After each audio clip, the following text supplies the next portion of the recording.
Ang bahay na ito ay naging trending sa Facebook dahil sa mga kumakalat na creepypasta o nakakatakot na kwento na iniugnay dito. Narito ang dahilan kung bakit ito pinag-uusapan. Isa, ang sabi-sabi, The Tildoor Story. Maraming posts ang nagpapahiwatig na may misteryosong nangyari sa loob ng bahay na ito. May mga bersyon ng kwento na nagsasabing may natagpuan daw na video sa loob ng bahay na nagpapakita ng isang krimen o paranormal na pangyayari. Ang bahay daw ay pag-aari ng isang pamilyang bigla na lang naglaho at iniwan ang lahat ng gamit nila.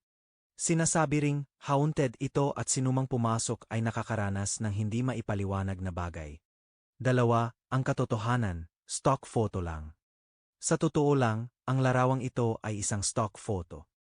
Ang orihinal na kumuha nito ay ang photographer na si Ivan Johan, at ang title ng litrato sa mga websites tulad ng Dreamstime ay simpleng Old Abandoned House with Tildoor and Windows.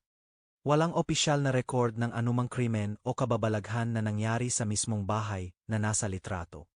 Naging trending lang ito dahil ginamit ang picture bilang thumbnail o visual para sa mga horror storytelling communities sa Pilipinas at ibang bansa. Tatlo, bakit ito mabilis kumalat?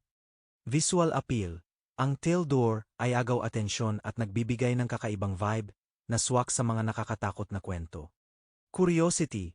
Mahilig ang mga Pinoy sa mga misteryong walang malinaw na sagot.